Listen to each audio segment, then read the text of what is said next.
prochainement dans Ici tout commence sur TF1, les élèves font face à un problème de cuisine.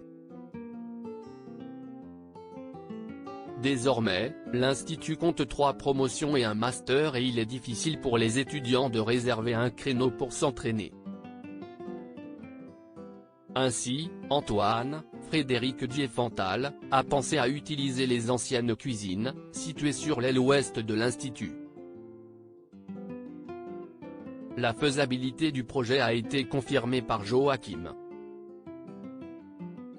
Tessier, Benjamin Baroche, a refusé l'idée expliquant que l'institut n'a pas le budget. Antoine pense que le directeur refuse car l'idée ne vient pas de lui. Afin de trouver des fonds pour la rénovation, le proviseur décide alors de rencontrer le chef Ferrigno, Fabien Caller, président des anciens élèves de l'institut. Celui-ci accepte en échange de faire partie du conseil d'administration de l'institut. Tessier victime d'une alliance du cercle dans Ici tout commence sur TF1, Tessier et Ferrigno ne s'apprécient pas. Ainsi, lorsqu'Antoine annonce la nouvelle au directeur, celui-ci le met en garde contre le chef.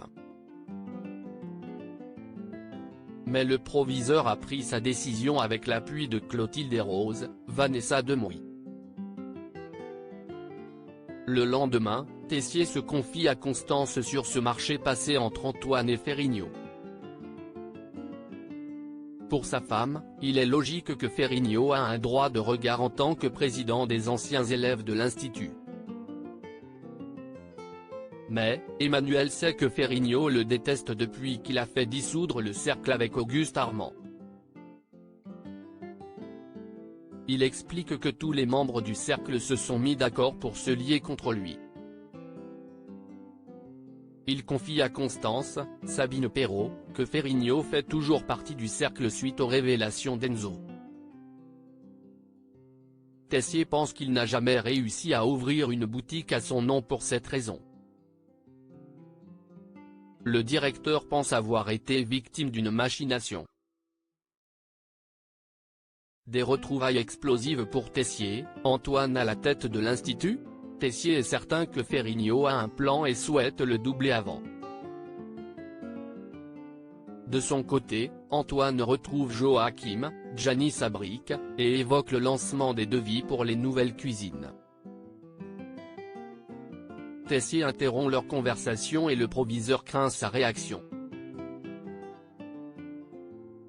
Contre toute attente, le directeur donne raison à Antoine et souhaite que les nouvelles cuisines soient opérationnelles dès le 11 novembre, lors des 30 ans de l'institut.